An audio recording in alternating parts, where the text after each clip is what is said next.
Hi, folks. Welcome to Monday's I Write Radio podcast stroke videocast.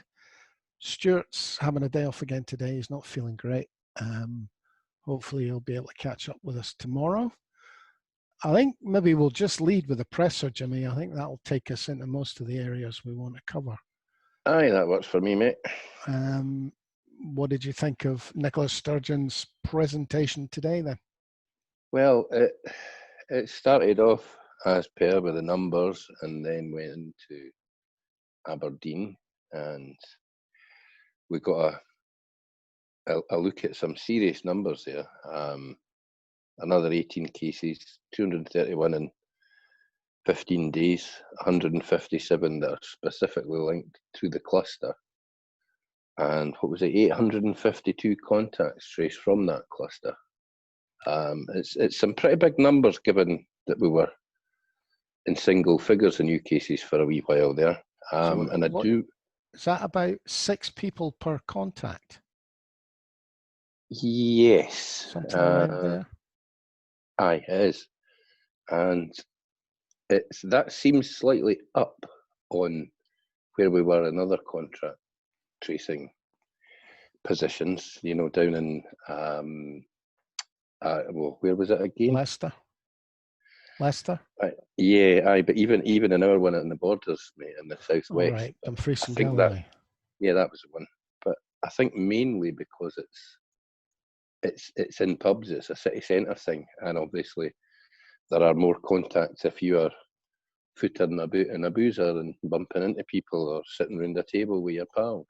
Aye. It's an interesting number. It certainly seems to indicate that test and trace or test and protect or whatever we're calling it up here is working.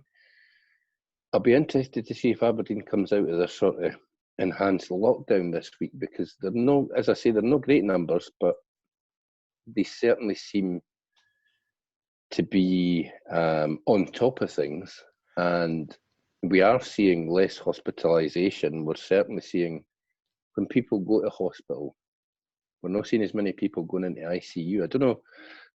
We talked about this on Friday off camera, Norrie. There's not been any great trumpet blowing as to they're finding ways to treat COVID better. But the numbers would certainly indicate that there is something more efficient happening in our hospitals than that. In that, we're seeing less deaths, obviously, but we're also seeing far less people getting seriously ill.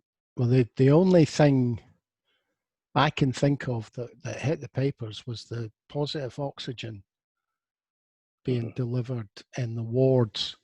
So you're not having to get a tracheotomy and get your lungs actually worked for you in ICU. That seems to have been, well, I'm presuming that's the only thing, because it's the only thing I've seen headlined. The only other thing was one drug, but that was really only for people who were very seriously ill, and we don't seem to have seen many very seriously ill people in Scotland over the last couple of weeks. So it's maybe good news and there's maybe a wee bit of a glimmer there, but at the moment, obviously, they're not wanting to necessarily blow their own trumpets on this, because it could be that it's not anything that they're doing, and it's just the fact that we're in summer here and there's less transmission. Aye. The other sort of area, obviously, relating to schools opening tomorrow. God, that came up on us quick. It did. There was a few questions about teachers and not being too happy, and the question, I suppose, that stood out was, will you punish parents if they don't send their kids to school? Yeah, that seemed a bit of a stretch, given how non-adversarial this whole thing's kind of been portrayed as, and has actually been. I have my issues with the UK government on this. They had the how they like to start the week with a blast, and they had that dip at heaven, Helen Whately, on a couple of TV shows this morning, busily telling us that there is no evidence of transmission in schools. Though there's very unlikely to be evidence of transmission in schools, given that the schools haven't been actually in operation. So, and given that the UK government tends not to look for evidence of things that might show them in a bad light. I was going to say, they obviously think that argument worked for the Russian report. Aye, exactly. But I have my queries about schools, mate. There's definitely evidence, for example, that kids can transmit this disease and they carry it just as much as adults do. So it's with trepidation that I look upon schools going back. I hope it all works out, and I hope that schools manage to come to a way of working where there is an orderly transition, shall we say. But it's kind of fingers crossed a wee bit. I'm assuming that it's pretty much the same at Holyrood. The politicians are crossing their fingers and hoping that things work out well. I think we're getting to that part of the battle against COVID where you're starting to think about acceptable numbers of casualties. Well, I know a few teachers, mate, and I know a couple that are maybe a bit nervous. So, who wouldn't be? As I say, exactly. Who wouldn't be? But I think there's reasons for cautious optimism in Scotland at the moment, and well, here's hoping it all works out. They start back tomorrow with an in-service day for most teachers, and by this time next week, most kids will be back at school. So we'll see how it goes. Yeah. The big thing following on for that, mate, was what looks like an apparent U-turn of some description on exam results. Tomorrow we're going to get John Swinney making an address to Parliament. Obviously, Nicola wasn't one to preempt that by giving the journalists too much information as to how they're going to go about slightly moderating the moderation that's taken place. I'm not sure. I wonder if what they're going to do is basically wipe out the moderation and just go back to saying, right, if you're not happy with what you've got, you can appeal it. Possibly, but then if they wipe out that moderation, we do see a 20% bump in attainment this year, which at that point then calls into question the credibility of Scottish exam results for 2020. Yep, and we already know what the headlines are going to read. Mm-hmm. It proved difficult. I mean, this has been led, I think. I think this is a political decision. I think it's a political decision to try and fend off a vote of no confidence in John Swinney this week in Parliament, and I think it's a calculation by Nicola Sturgeon that by doing this, although it may appear to be a U-turn, she's actually going to be seen, because of her political capital at the moment, she's going to be seen as being proactive with the calls from pupils and parents to be slightly more, just offer a bit more stretch, be a bit more. The argument she's laid out is interesting because she's chosen not to really make it a point about this year's exams. Mm-hmm. What she's saying is that she does not want children now or in the future to believe that their future relies on an algorithm when it comes to exams. Yeah, and that there is a path that education can make your future better, and that this set of exam results would indicate that where you come from is pretty much deciding your future. It's a difficult one. I freely admit that. I think she may be hanging the SQA out to dry a wee bit, because the system kind of did what the Scottish government asked it to do in the first place. What's lost in all the fury and all the noise around this is that there was a slight uptick in the grades that were given this year, and there was a slight closing of the attainment gap. Now, that's pretty much what the Scottish Government asked the SQA to deliver them. And all last week, after the results came out, or what constitutes results, See, they I were then saying, have a problem with that argument, Jim, because last year the results were not what the Scottish Government wanted. You know, I don't know how much influence the Scottish Government have with the SQA. yeah, I'd agree with that. It's an independent body, mate. But in principle, they've delivered roughly what it's asked for, in a very difficult situation. It's not like they cobbled this together. They've clearly gamed this out in some ways, modelled it in that should there ever be a case for exams not being held, then the SQA had a system in place to deal with it. But I do worry that they argued the whole of the last week that we were only 3/4 of the way through the system, and that the appeals process would level out the injustices that some pupils and some parents were complaining about. And now we're going to absolutely flatten in some, well, I don't know what the appeal, we'll have to wait till tomorrow. Will the appeals process be that important now? Will there be an appeals process? Exactly, we don't know. My interest in this is really about what the reaction of the press will be, because whatever happens here, more kids are going to get better qualifications, whatever they choose to do. So the attainment gap will be narrowed more. Yes. So the Scottish education system under the SNP will be deemed a success on the statistics. Aye, statistically, it'll be a very successful year. Where do the opposition go? Well, given how they've been shouting for the last week, it's very difficult for them to then shout an opposing point of view and say, hold it, you can't do that. Because you're effectively giving the opposition what they're asking for.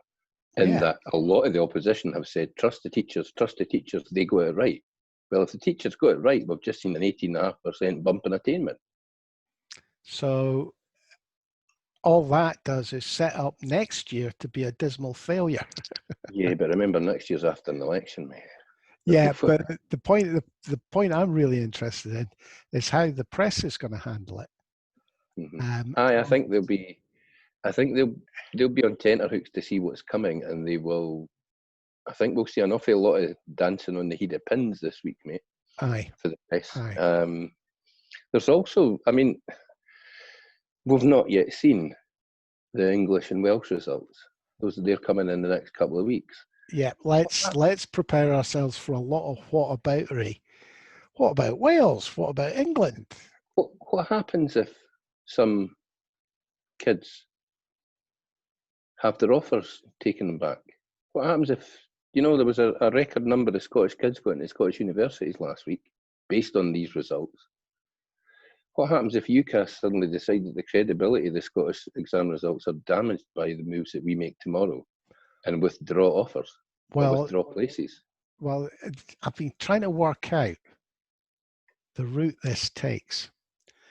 If there's a negative impact on the perception of how valid the exam results are, you've actually got exam results that you've binned, if you like, that have already been mediated. So if the employers and universities, etc., decide that the second tranche of results isn't credible, there's a first tranche they can use. Yeah, I suppose. Aye. So there's a kind of problem solved there.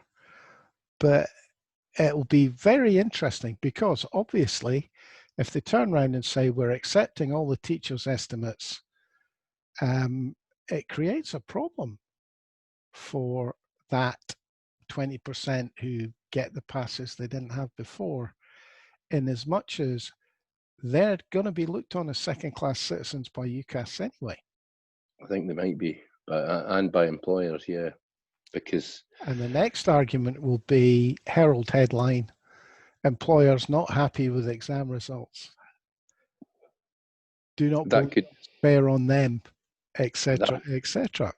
that'll probably be the line that the media take, Norrie. You might have just hit on that there. The media can't, and the opposition can't I'm really fairly have a confident I pop. can write the headlines for certain papers on this one. They can't have a pop using, because of the positions they've already taken. They can't Swinney, necessarily have a pop, so they'll have to use employers and UCAS to have a pop. Swinney's W turn. Aye, that's a not bad one, actually. I saw a cracker actually that kind of sums the whole thing up, I think, on Twitter. It will always be deemed a failure. The luxury of being a heckler is that you'll never be asked to go on stage. Very true, aye. Well, I think we kind of called this Burich before it happened, didn't we? I think we knew whatever the SQA did, they were hung for a sheep as a lamb this year. I think the mistake the It's, Scottish government made on this is they expected the opposition to be realistic. well, you could be right, mate, and I think we might very well see evidence of that this week, because the calls for Swinney's head have been incessant and they've been from all sides. So whatever they do tomorrow, I expect the opposition to keep calling for his head, because they're desperate for any kind of small victory. Even if it's a Pyrrhic one, they want a victory. Well, I mean, the football legislation that they tore down was a prime example of that. I mean, it was in fact, really detrimental to nobody but arseholes. Yes. And they still pulled it down because they were so desperate to have a victory against the SNP. And I think we'll see that this week. And that could play, as I say, Sturgeon herself has considerable political capital with how she's handled the pandemic. This could play into next year's elections really badly for one party in particular, and that is what the Unionists like to call our gardening section. If the Greens bring down John Swinney just to have a victory, then the Greens will get punished for that at the polls next year. I confidently predict that the Greens will get decimated at the polls next year should John Swinney lose his job this week, because it'll be them that seem to have done it. Yeah, and they will suffer. Any independent supporting list party will get those Green votes. Aye, wee Paddy will be back to being a cadre of 1 or 2 in the Scottish Parliament next year. Yeah, they're going to have to think really hard. And I would go so far as to say, if they attempt to blackmail the SNP over it, instead of just making a judgment decision, if they ask the SNP to make all seagulls the main mode of transport from now on, or they want 40,000 miles of dual carriageway for bikes or whatever, it will be it could be a spectacular backfire on them. They've got to, like you said earlier, but they've got to think very carefully about what they do, because as I've said before, Ross Gray has been particularly strident on this, and it does it just sticks in my craw to see a 26-year-old boy that has wanted to be an old man since he was a young laddie, and he's just one of the types. Do you remember? Did you ever read L11 Welsh stuff, mate? Aye. That Ross Greer, he always strikes me as that character that I love the name Dressed by His Mark. And that's exactly who Ross Greer is. He's wanted to be a middle-aged man for the age of about 10. Well, I have to say, he's particularly strident on it. So we'll see if he gets to lead on it tomorrow, and whether his colleagues in the Green Party will stand behind him on this. I'm not necessarily sure they will. Well, if he's the litmus test for what the Greens are going to do, I expect a bloodbath. But I mean, at the end of the day, if they vote a no confidence motion in John Swinney, she can ignore it. Nicola Sturgeon. Aye, well, that's the other thing. You just ignore it. Ram it, you know. Aye, you can take your opinion, stuff it where the sun don't shine. I mean, at the end of the day, we're going to have Colonel Ruthie and Bouncy Dick Danny's, I mean, Bouncy Dick's been hilarious over the weekend. Some of his tweets have been absolutely brilliant. I do wish he'd go and get a haircut right enough, because anytime I see a picture of him, I just about vomit. But he is possibly the least effective politician I think I've ever seen in Holyrood, and that takes some doing. But in the last few weeks, he has been, it's like his party have hung him out to dry, mate. I wouldn't be surprised if they bin him before next year. You think there's a chance he'll go? I haven't heard anything from him. Nothing has come up in my timeline at all. There's been a few tweets, the usual stuff, calling for the resignation and what have you, and just how John Swinney isn't good enough. And it's funny. John Swinney's quite a nice guy. To all intents and purposes, he's quite a popular chap in the Parliament, just because he's just a decent bloke. So to see the invective that some have released this weekend, it will be interesting to see how Mr. Swinney decides to act tomorrow. That's a problem that the opposition at Holyrood have got. They have to turn, well, let's call them small mistakes, into the end of the world. It has to be an apocalypse. What are they going to do? Whose head are they going to call for in Wales, in England, when the same shit hits the fan? Well, it's very difficult. That's why it has to be this week, mate. It's why it has to all be done before the exam results happen in Wales, because and England. Because I'm pretty sure Wales are I think Wales are next week and England are the week after. Are England not on Thursday? I don't think so, mate. I think it's later in the month.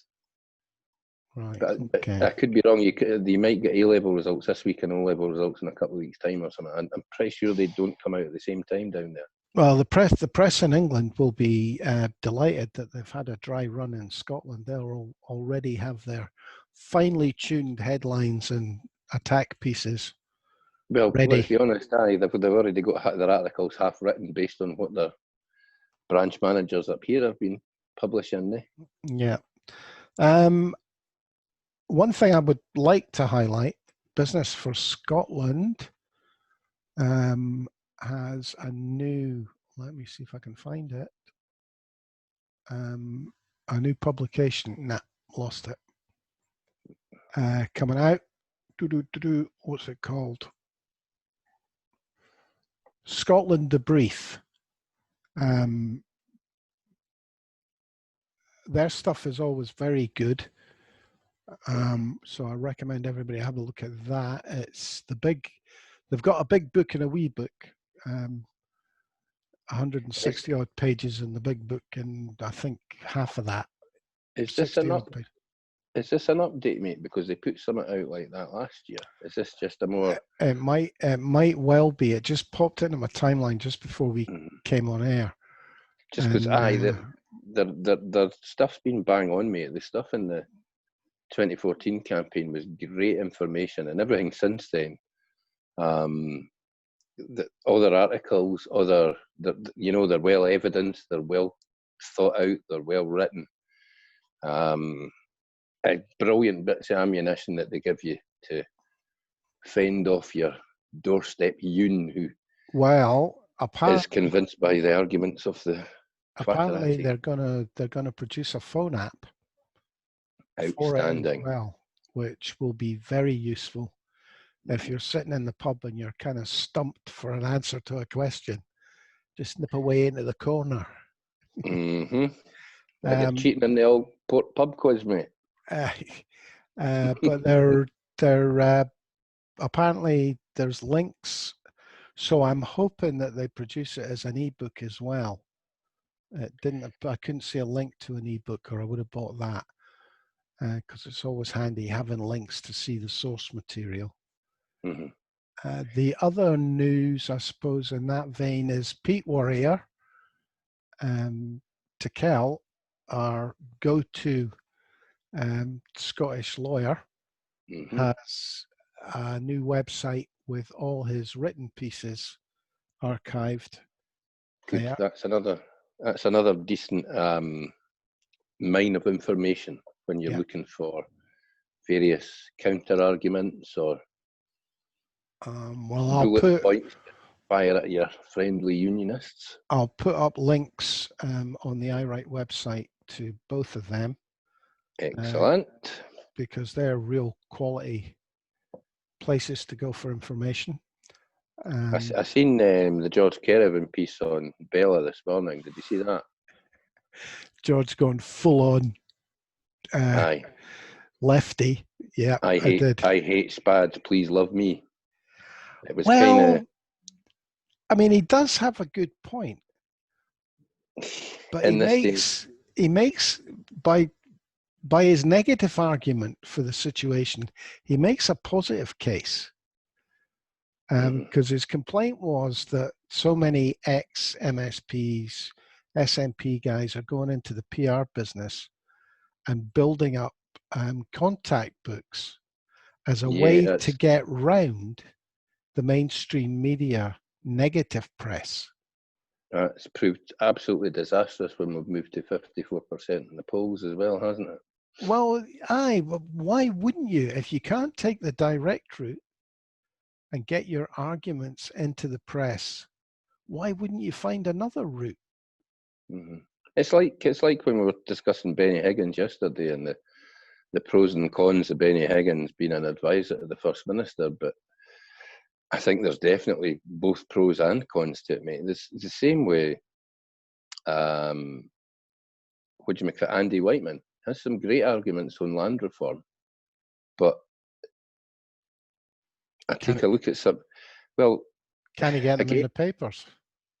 But again, mate, some of the ideas that he came up with, the Greens slated the SNP. You know, they've said that the SNP are on the side of landlords and landowners throughout this thing. But one of his ideas was that any rent arrears built up during the coronavirus pandemic should just be, you know, they shouldn't be written off, but they can't be taken into consideration when landlords are wanting to evict their tenants. And if the SNP had gone along with that, that's basically saying to people, don't bother paying your rent while the pandemic's on. Well, they could never have agreed with that, you know? But the other, I mean, we've all had the experience where we've had loopy neighbours. Mm-hmm. You know, people who are antisocial. And this idea you get a free pass just because it's a pandemic. I mean, I'm not a great supporter of landlords, but you know, neighbours need protected, and the landlords are the ones to do it. Sometimes. It's the Green Party thing that all landlords are bad, and they're not. You know what? Obviously, it'd be much better if there was a far better model of social housing than what have you in Scotland, but there's not. So Good soul who says. Aye, but right now private landlords fulfil a need. It's either you've got private landlords or you've got people living in the links. Aye, well, yeah, and some private landlords are absolutely horrendous and should be jailed. Mm-hmm. But some private landlords are very good. You know? Yeah, I think it's the whole thing of land ownership and property ownership is a bull that the SNP chose not to grab by the horns during this entire parliamentary period, this last 5 years, and I think it needs to be addressed seriously. I agree with you, but there are limitations because we're not independent. Exactly. They can't change the tax system to a land-based tax system because they need Westminster to support that. And they're not ever going to get London Tories to support a land-based tax system, because if that actually happened and was in any way efficient in Scotland, the clamour for it in England would be massive, and there's no danger that Tories could apply that in England. Yeah, absolutely no danger. No, it's one of the things that annoys me about the Greens. I suppose I'm probably being a bit unfair because you do need a party who takes land reform, etc., to an extreme, a point beyond practical. Mm-hmm. Because if you don't push it that far, you don't get 50% of the way to it. You know? I'd agree with that, but it does seem a bit student politicky sometimes, some of their positions. It does. And the landlord thing is a quagmire because you've got so many different types of landlord. Yeah, yeah. I mean, And as social I say, housing is now private landlords technically. aye, and they were very much against the Greens' amendments to what was being set out on earlier in the year. I mean, Well, if you don't, the housing associations were horrified that the SNP might go along with that, and the housing if you association don't generate profit, you don't get new kitchens. didn't build anything. Aye, and You know? I'd hate to think of the number of people that have housing associations as their landlords in Scotland now. It must be massive. Huge, huge. Because they basically replaced all the council housing that the Tories Aye. sold off. Mm-hmm. So, and as I say, people forget that if there isn't money churning through the system, you're not getting your new windies, you're not getting your new kitchens, you're not getting new heating systems, And everybody wants that. You know what I mean? Everybody that's in social housing wants Well, it's the latest about windies or the latest heating system or what have you. well, the higher quality your social housing is, the more people want it and the more people will look after it. And if you get raj neighbours who are trashing the place, they should be evicted. Yes, I'd agree. I'd quite cheerfully bounce upon a couple of ex-neighbours that I've dealt with in the past. But I shall mention no But baseball bats or tennis rackets whatsoever. but it's the idea that it's all about bad landlords, not good landlords, trying to protect good tenants from bad tenants. Mm-hmm. They never get a mention. Well, that's the thing, mate. I do think that, I mean, in this area, we've got a few cracking housing associations, obviously the Port Elise being the main one, but I know an awful lot of people that live in social housing and they're very, very happy in it. Yeah, and they look after the properties well, and they need money to do that. And they're off, when you think back to, I think back to social housing when I was young, mate. The fort, the banana flats, the high flats, the high rises, and that. What people are living in now is a world away from that. And we have to continue, although it's been a slow improvement, we have to continue the improvement. Well, I mean, the thing I notice different now about those flats is that this rolling program of renewal and improvement. Now, my daughter, Stuart himself, I mean, there's half a dozen people who have all had their flats renovated in the last 5 years. And really renovated. We're talking good quality kitchens going in, new windows, new heating systems.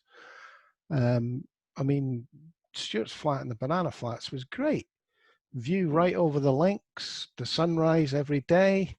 It makes a massive difference to people's quality of life. Well, 220,000 pounds worth of flat. There's been great, as I say, there's been great improvements, mate, and that is all at a time where that level of improvement. I mean, the level of improvement in Scotland is streets ahead of what's happened in down south. The level of investment in Scotland isn't streets ahead. You know what I mean? We're kind of constrained by what is spent down there because we've got to operate with Barnett consequential. So sometimes you've got to take a wee step back and appreciate exactly what this government's been doing for the last 10 years, 9 years since they got in. Yeah. Oh, anyway, I think that's us just about done, Norrie, isn't it? Yeah, I'm getting phone calls from my nurse at the moment. Sorry about that, folks. Deep joy. What's the nurse after? Or shouldn't I ask? I think it's results. Oh, splendid. Well, I hope they're a good one. We'll see shortly. Yeah, I think we've kind of exhausted it on the rental thing. And we'd managed not to mention Edinburgh's problem with, what's it called? Oh, aye. Short-term lets. Aye. Mm-hmm. Holiday lets, which is another Andy Whiteman thing. Aye. I kind of agree with him on that one. There should be far more discussion of how, as a city, somewhere like Edinburgh copes with the amount of people that want to rent out a bedroom or rent out an entire flat to students and to tourists and make an absolute killing on it. Well, I mean, it happened talking about landlords, my landlord always at festival time used to send me a letter when I lived in the new town saying, if you happen to be going on holiday during the festival, I would like the opportunity to rent out the flat. He was a good guy. He used to give me a month's free rent if I went on holiday during the festival because he got me 3 months rent just for that fortnight. You can't blame them, mate. The kind of money that people can make on properties, particularly in the city centre, like you say in the new town or that, mate, it's horrific. It's frightening just the kind of profit that is sitting there for people to take advantage of. It was always the same. He'd write to me and I'd phone him up and say, yeah, okay, I'll go on holiday. Because I knew I was getting a reasonably, well, most of the time I'd get a couple of rooms decorated and certainly a touch up of the woodwork. And him and his everybody son, likes a touch up at the woodwork, eh? Definitely. And him and his son would help me move all the stuff into my stuff into a big cupboard. Although I did come back one year and the folk, something had gone wrong with the travel plans, so I had to sleep in the sitting room. But it was all right. They were there, 4 young guys, so we went for a pint and that, so it was okay. That's not so bad then. But he used to give me a month's free rent for letting him make, it was like 3 months rent he used to make out of it. Aye, worse things happen in Edinburgh in August than having to pay your rent, mate. That's true. Okay, I think we'll call it a day at that. Thanks, Jimmy Hutton. I'm Norrie Stewart, and hopefully we'll have Stuart back with us tomorrow. Thanks for listening, folks, and we'll catch up with you tomorrow. Cheers for now. After John Swinney's made his statement, I would think. So we might be a bit later in the day. Cheers for now, folks. Thanks for listening.